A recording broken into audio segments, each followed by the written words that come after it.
Welcome to Culture Couch Live. We got Mel, Carly, and Em. How are we, everyone? G'day, Very Steve. well, Martina.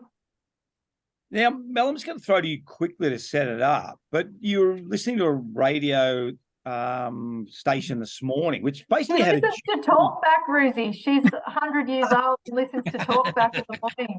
well, it's still got good ratings. Talkback, I think, actually. do. So, well, It certainly well does. done. There's a lot of wisdom in the elders. good way in the car to get to work and listen to everything, sort of thing. But a general discussion on culture, which I still think. It's funny, as we chatted before we came on, I still think there's a misconception around what it was. So Mel, just what was your takeout about that conversation and people ringing in? So there were two things that really struck me. And the first was that there's still this confusion about culture and how to define it in workplaces. So all of the callers, is that what we call them in Talkback? All of the callers that were received had the same theme, in the sense that it was very difficult to create a culture when there was a 100% remote workforce. Right. That was the first thing. The second thing was, how do we reshape it to retain our culture and still give our workforce what they want? So there still is no consensus about what that looks like, but the consensus was that culture is created with people in a room together. That was the long and the short for everybody. And there's probably there is multiple levels to what we're talking about in, but it's interesting, isn't it? It doesn't matter whether you got PBD coming in or not, or someone else or not. You're going to have a culture. Yeah. You are going to have a culture, because what culture is just behaviors, actions, reward, and challenge. So I think, picking up from what Mel's saying, if you're remote, you're going to have a culture. But the question is that the culture you want? Yeah, what comes up for me is the word intentionality. Like, if you're not intentional about it, you get the culture that will be usually driven by the strongest influence, whether good or not so good. So, you touch on behaviors being, really the definition that we lean on is the behaviors that we accept and reward of each other, right? I think the other important part of it is, this is from Dan Coyle's definition from the Culture Code, which we always recommend. I remember when we read it, we text each other in WhatsApp saying, he's bloody written our book, right? It's that aligned with our work, but it's a set of living relationships oriented toward a shared goal. The reason I share that is I think we've got to keep remembering it's oriented to a shared goal, which means we are a team. We're a team of people, and we're shooting for this net. So if we're not intentional about what that net is, i.e. the scoreboard, and the behaviors and the relationships and the process that we like to say that will get us there, then you'll get a culture that's just by chance. And if you're lucky, you've got good people.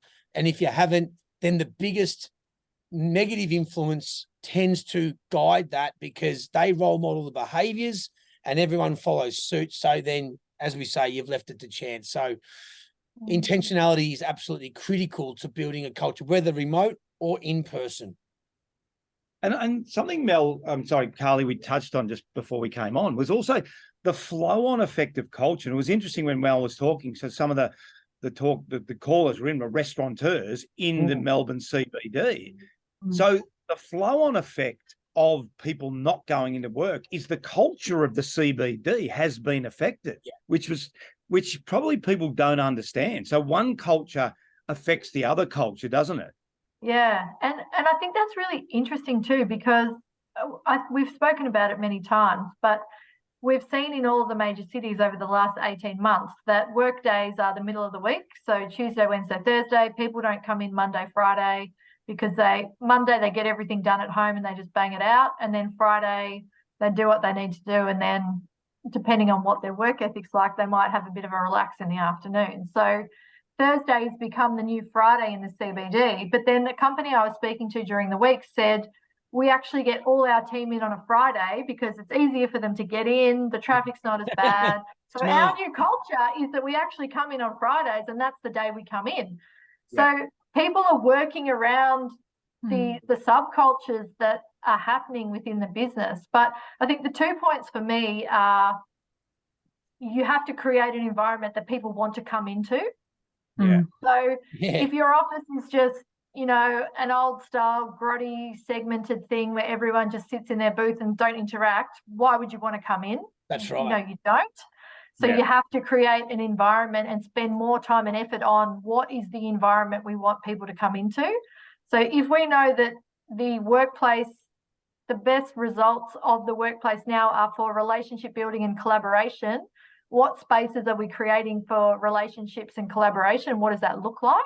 Yeah. So we have to be a lot more intentional, to your words, around what we're using the space for and what the benefits are. Yeah. And then the second thing, Ruzi and Mel, that we spoke about is that, you know, the businesses in the subcultures of the CBDs are struggling to make ends meet because they don't have a 7-day-a-week flow. They now have a 3-day-a-week flow.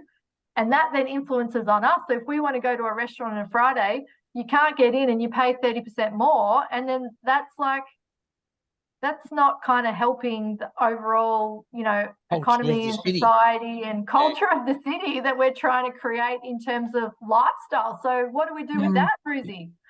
But that's my point, I guess, is we can't say one thing and do another thing. Like, yeah, Mel, you heard the callers. Like, if no one's in the CBD because everyone's remote, you know what you're going to get. It's not like it's a surprise, is it? That these poor restaurateurs and cafes. So that's intentionally, you know, not necessarily consciously, but intentionally through their actions, they've destroyed the subculture or the culture of the Melbourne CBD. So I'm just trying to make it clear that has to be a flow on, because you can't say one thing and expect something else to happen. If no one's there, no one can turn up to a restaurant. How was that conversation, you know, disseminated within the callers today? It was a fascinating conversation because this person, so the majority of the callers were obviously either workers or business owners. And there was a real difference in those two perspectives. Business owners, largely in a huge generalization, but are very keen to get workers back in the office. So we've heard announcements from big firms in the last few months about wanting 100% of staff in the office 100% of the time. And that shift is happening, which is why this conversation is being raised. But the interesting piece, to your point, Rosie, was that the conversation from the restaurant owner was all about how the life of the city, the lifeblood of the city has been lost. So his business structure needs to change in accordance. And yes, to Carly's point, that means premium prices. That means reshaping everything that he's doing. So it's an interesting perspective because culture is everywhere, like we say. It's not just in the workplace, it's in the streets, it's on a tram that you catch. You know, trams, it's everywhere. It's around us. Every soccer hooligans have a culture of behavior. Like that's another great story out of the culture code, right? But interesting thing, Em, and I think people don't understand how quickly it takes to create a culture. The business retreats we run and nurture retreats, I reckon I see an hour or 2 hours in, behaviours already forming. Are people late for the speakers? You know, is there a lot of banter in the room? Are people friendly? And we talk about that all the time. Yeah. So the longer it goes, also, I suspect the harder it is to change them, isn't it? The longer you let it, you walk past stuff. Behaviour change is let's be honest, it's the hardest thing that a human does, right? Yeah. Like it's the circuitry. But if you let if you let it go, though, if you keep it go, 100%, right? The neural pathways connect, get stronger, they fire together, they wire together. And then if the environment does not affect that person in a positive way and they're enabled and allowed to continue to behave poorly, then you end up getting essentially a toxic culture, right? It's a bloody slippery slope. And you can, we've got a number of clients, even in my own lived experience previous, to wake up one day and go, what's going on? And so if you're not intentional about it. And to your point before, Carly, that company that came in with Friday because it was that's a great sign of a positive culture, because they've obviously got together and said something like, or asked a question like, hey, what's best for us as a team? If our goal is here, what's best for us? Hey guys, no one's rocking up on a Friday, no traffic. Why don't we come in together? Then I would imagine that those leaders are then being quite intentional with the experiences that they're providing their team on those Fridays, right? Collaboration, more easier when you're in the room picking up people's body language, in complex conversations. 55% of our communication can come through body language, right? If you're trying to collaborate and pick up what people are putting down as opposed to cutting in on each other in a call, well, then let's make Friday our collaboration day. Who's feeling good on a Friday? Everyone. How good's collaboration going to be? It's going to be bloody awesome, right? Amazing experience. Friday's where it's at. Can't wait for Friday to work with my teammates. Then next thing you know, let's do Thursday as well. So now you're rewarded by behavior change. You change the environment. You change the people. Can I pick up on just quickly, Rosie? The one thing that strikes me in that scenario is that the team have decided, to Em's point, what's best for us. And that's the big point of contention in terms of working out of home. It's not what's best for me. It's what's best for the team. And that's what we do. So everybody on either a caller, on a leader, a boss, or a worker's side, all had their perspective in terms of them, but it's what's best for the team ultimately. And that's what really shows up in that example that you've given. And that's what's the most important piece. It's the team and what works best for them. And they've done a great job in bringing that united purpose together for that particular. I mean, I agree with that. The other thing you've got to be careful of is when you're in the culture, it's really hard to see what it is.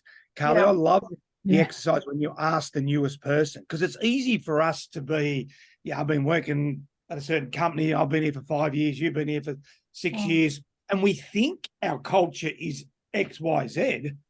Ask the newest person. It's a really good exercise, Carly, isn't it? Absolutely, because it's fresh eyes. But it leads into real talk as well, Rosie. That's why we give each other feedback. And, we were at the cafe the other day after Isaac's footy match, and he said, oh, Mum, you were a bit abrupt when you asked that woman to remember to bring my marshmallow over. You could have been a bit more polite when you asked her.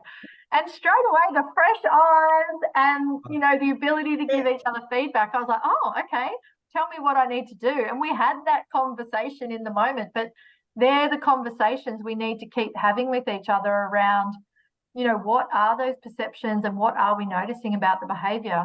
But the other thing, Rosie, to finish off, I think, is the ownership over it. Yeah. So we can sit back and we go, no one's in the office. I'm not going to bother. I'm not going to go in either. But how do we make the change, and how do we take ownership over what we want it to be? And I think when we're talking about this culture, leadership element is so important. And, not just sitting back and going, oh, everyone else is doing it, so I'm not going to bother. We've got to take ownership over what we want it to look like and how we want it to be. And I think that's a really important point too. And I reckon, just to finish off on that, Carly, because you're right. My first job was at the AMP in the very city. Good salesperson, I heard. No, I was actually I was in workers' comp, and I was a very good clerical. That was pre my sales. When my sales kicked off, and I put Theodora on the map, and some of the other companies. But I think to that point, we should want to get back in there. What is the vibrancy of Melbourne? And I suspect and Toronto's the same thing, right? Toronto, sad. It's sad.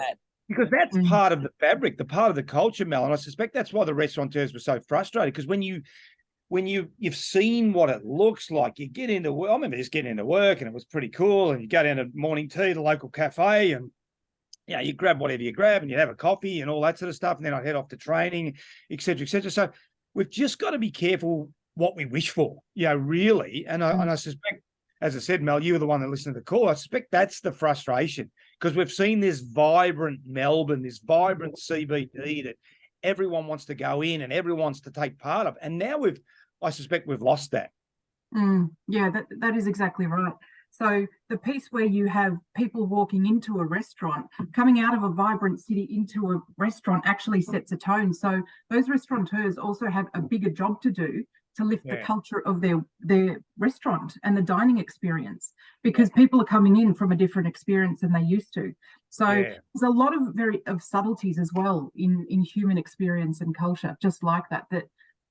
When you stop and think about it, it's actually pretty critical to appraise it and think of the shifts that you can make to improve it. Yeah, no, 100%. No, great conversation. Again, it's simple, isn't it? But we've just got to remind ourselves what culture is, because it's easy to keep walking past things. It's easy not to understand the flow-on effect, and it's easy to just keep doing what we're doing. And again, I'll go back to that newest person. Ask the person when they're coming in, what does this look like? Oh, it's a bit strange. You don't really get on that well, do you? Or why is no one in the office? Or whatever it might be. When you hear that pause and someone with a strange look on your face, okay, we've got to do something about this. Equally, sometimes you actually get a good reminder what much you're doing well. So it's not always it's not always negative, is it? Because sometimes we can go down the negative rabbit hole. But that's a great conversation. I think just what is culture, all right, and how controllable, and I love that intentional. I love that. Well, I think Make if we can end it on a little bit of a tip, if there's leaders watching the episode, please find 15 minutes to ask yourself, how would I describe the culture today? Yeah. How might others, outsiders looking in, describe it? And how do I want it to be described? And get it down, get 10 to 12 words down, but then chunk it down to 2 or 3 max. Then ask yourself, well, what would that look like if I want us to be disciplined, fun, and energetic? Let's just make it up. Well, then what are the behaviors that I'd want to role model? And then and then get the team involved, ask them the same questions, and play the role of the facilitator inside of your own company. But it does certainly 100% start. We touched on it before. There's no great culture without great leadership. You don't you're not a terrible leader and have a great culture. They're synonymous. So it starts with the leader asking themselves, what is the culture that I want to be? How do I want our culture to be described? Much like what you did when you wrote your 25 points and what we do with every client we work with. Yeah, 100%. Just be intentional. No, great conversation. Thanks, Mel. I'm glad you were in the car listening to the radio. Beautiful. Well done, team. Talk back. All right. Thanks, Mel. Thanks, Carly. Thanks, Rosie. Thanks, Carly. Thanks, See you Mel. guys. See you later. Cheers. See you all next week on the Culture Couch Live. Thanks, everyone.